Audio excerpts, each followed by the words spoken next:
So we've got Scott Ritter back after his trip to Russia with some important content regarding the Middle East and Europe. And wait till we get to the end, what he's got to say about the Zionist regime. Said only the way Scott Ritter can say, but we'll jump into it. The Iranians aren't unpredictable. The Iranians have been the most predictable opponent imaginable. But you have to call them unpredictable because the United States hasn't been able to sustain any sort of predictable, outcome here. We're losing. We're getting beat. And rather than to acknowledge that the Iranians are beating us because of our incompetence, we have to, shape the mental battlefield that's, because it's mental warfare being waged against the American people by the American government right now. And basically, we have to say something to the American people that they'll understand. And so American people, we all understand what happens when we wake up in the morning. We have a pattern of life, and we go out and the car doesn't start. It was unpredictable. A mouse ate the electric wiring overnight, and I need a new starter. You see, that disguises the fact that I'm incompetent. That I didn't, weatherproof my car. I didn't, clean my car. Allowed a mouse to nest in my car. No, we have to say it was unpredictable. No, it was predictable. If you leave your car in the garage and you allow mice to nest in your engine, they're going to eat through the wiring, and you're not going to be able to start your car. Anybody who lives in a rural area knows this. J.D. Vance, unfortunately, is falling into the pattern of behavior vis-a-vis the American people that Donald Trump has been in for some time now. Lie, lie, lie. He can't tell the truth. He's incapable of telling the truth. Yeah. Do you think that we had the MOU between Iran and the United States? Then I don't know what was the reason for the MOU between Lebanon and Israel, because the MOU in Lebanon doesn't bring any sort of commitment, as you've just mentioned about the MOU between the US-Iran MOU. And we have the parliament against it, we have Hezbollah against it, and after all, the war is not between Israel and the government in Lebanon, it's between Israel and Hezbollah. So they're not part of that MOU. Basically, look at all the points, all the clauses in the MOU, it's all about Hezbollah, disarmament of Hezbollah, removing them from the political, or the military aspects of Lebanon, politically making some sort of pressure on them. This is the whole agenda on their part. This is not something new, Scott. You remember during the Biden administration, they basically tried the same thing without having MOU. They did everything. And he's repeating, you see the Trump administration repeating basically each and every step that was taken before by the Biden administration when it comes to the war against Houthis in Yemen, when it comes to Lebanon right now. But you see, they're continuing with the same sort of idea. What is do you think, are they going to achieve something in Lebanon by this sort of attitude? Yeah, they're going to achieve the defeat of Israel. Yay! Now, let's remind everybody that Israel's been beaten by Hezbollah not once, not twice, but 3 times. Israel occupied southern Lebanon once before, and they were forced to leave because Hezbollah kicked their ass. That was in 2000. 2006, Israel claimed they were going to wipe Hezbollah off the face of the earth. We had the August 2006 war. Hezbollah survived. They beat Israel. Israel had to sue for peace. And now we have the ongoing conflict where Hezbollah is supposed to disappear, but they're not. They're slaughtering Israeli tanks as we speak. They have, drone warfare right now, redefining the nature of the conflict between Hezbollah and Israel. Israel in the United States, we're playing cheap, stupid games. We're acting as if Iran and Hezbollah are children that can be fooled. Because Hezbollah has said, we will continue to resist so long as Israel occupies southern Lebanon. Israel must leave all of Lebanon. So our solution was to broker a fake agreement between Israel and a fake Israeli government, because this President Aoun is a fake. It's a fraud. He's an Israeli agent. Everybody knows it, and now has been exposed as such. And what Aoun said is, oh, no, we authorize Israel to stay in southern Lebanon, so it's no longer an illegitimate occupation. Israel's welcome to be in Lebanon. Really? You think Hezbollah's going to fall for that? You think anybody's going to fall for that one other than stupid Aoun, who is taking Mossad money? And,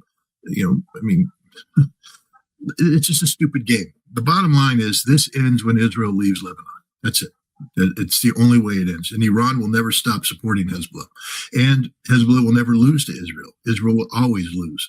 And the United States will always lose because we don't have a plan. You know, when the forces of righteousness stand up against the forces of evil, the forces of righteousness will win. Hezbollah is the righteous side on this fight. And Iran. Before the fall of Bashar. I'm sorry, I've missed but it's true, like, isn't it? It is very true.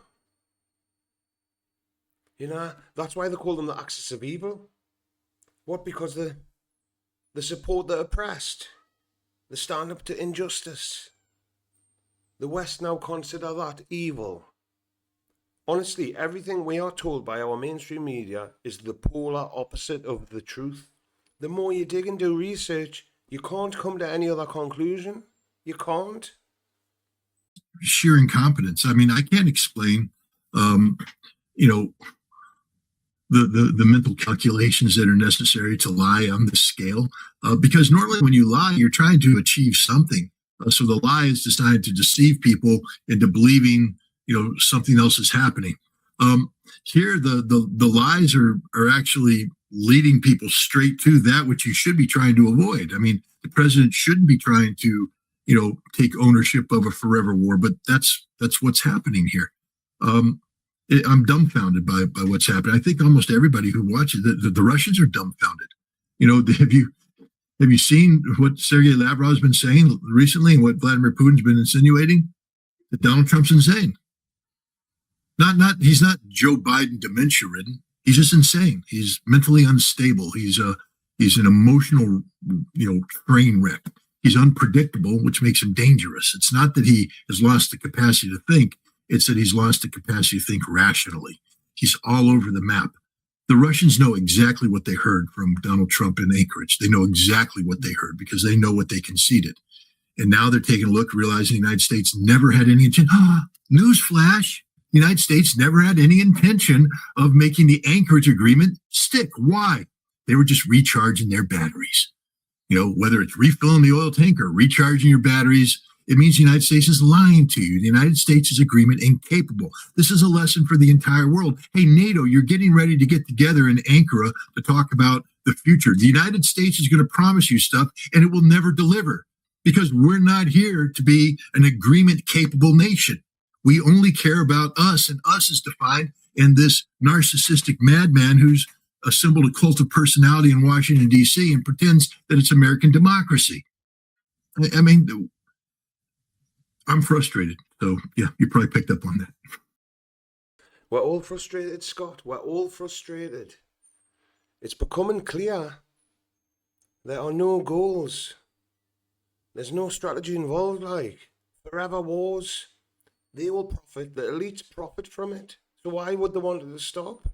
They don't send their sons and daughters to go and die on behalf of you know who. But this next clip, honestly, you've got to see it like. You know, this is things we haven't been able to do for nearly 50 years. It's time. It's time for the Iranian people. And so what they're willing to do is absorb the continued provocation of the United States and Israel on the periphery because strategically they get greater benefit by not decisively engaging Israel. But at some point in time, they're going to be pushed too far, just like Russia. I mean, Russia, I believe, very soon is going to take Europe out because they have no choice.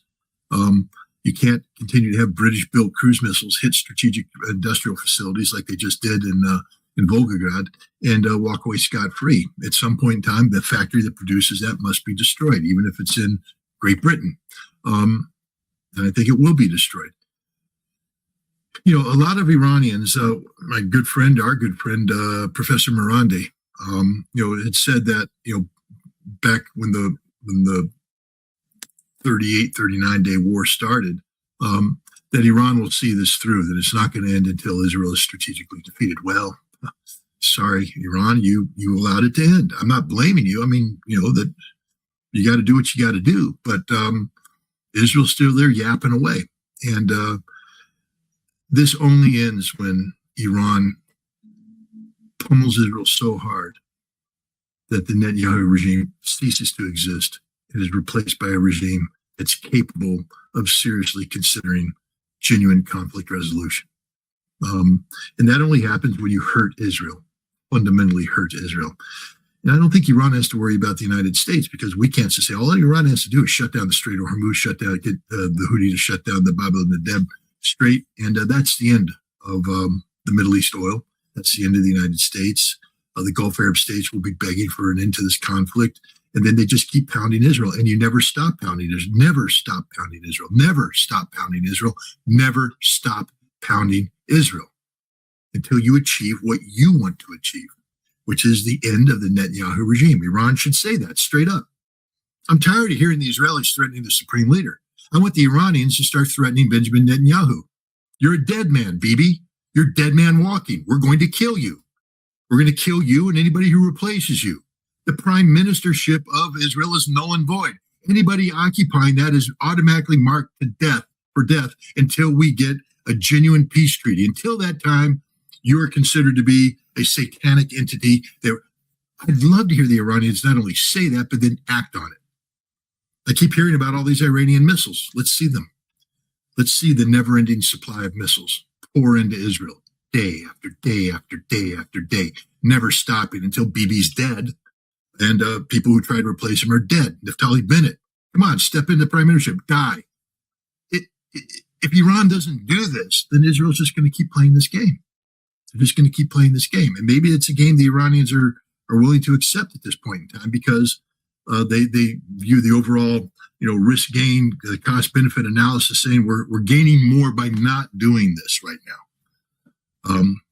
But at some point in time, you either kill the rabid dog or you're going to get bit by the rabid dog. And if you get bit by the rabid dog, you get rabies and you die. All right. So Iran just has to answer these questions. Do they want to die of rabies? Because the longer they let this mad dog in Israel continue to foam at the mouth, the more chance Iran's going to get bit. So, that's why I said, why are you asking me? Because I have a Marine Corps mindset. My mindset is, attack. I do try to comprehend the larger economic geopolitical picture. That's why I'm saying that they might have a calculus out there. But the fact is, even with that calculus, just like right now with NATO and Europe, Vladimir Putin can talk about growing his economy all he wants. He can get $84 billion injections through the St. Petersburg International Economic Forum all he wants. But as long as the West continues to supply Ukraine with long-range strike drones, it's going to be a drag on your economy. It's going to create the instability that's never going to let you achieve what you want to achieve until you kill the dog. And this is where Iran's at. I mean, especially now that we have clarity from the United States. I mean, thank you, J.D. Vance, for the clarity that you brought by admitting that the MOU is just a game, a negotiating ploy. Buying time for what?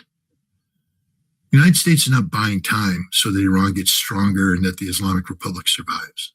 The United States is buying time until we find a way to bring an end to the Islamic regime. That's it.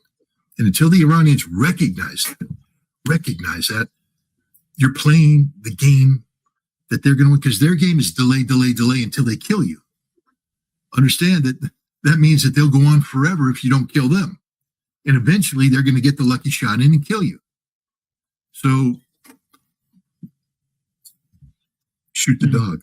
That's what I've been saying. Oh, it's time to shoot the frickin' dog, because the dog is rabid. The dog is running around. There's no saving this dog. There's no, throwing him a bone and coming in, hey, petting the dog on the head and taming the dog. See, Iran right now is, if you believe in the MOU, you're believing that Israel can be tamed. Israel can't be tamed. It's a rabid beast. You're believing the United States can be tamed. We can't. We have a cult of personality that's just insane. So shoot the dog. Someone's going to have to, unfortunately, because when is this going to end? If they do get their wishes and get rid of the Islamic Republic of Iran, who's next? Turkey? Or do they go back and take more of Syria? Or do they turn to the GCC? They want it all, and they're playing for keeps. And like Scott says, and I do enjoy Scott when he gets passionate about this subject, because he is 100% correct. They're just going to keep coming back, like. And it's like us in the West. We keep arming Ukraine and NATO. Could you blame Putin? Could you blame him? It's dangerous, scary times ahead, but I just thought I'd share that. It's important.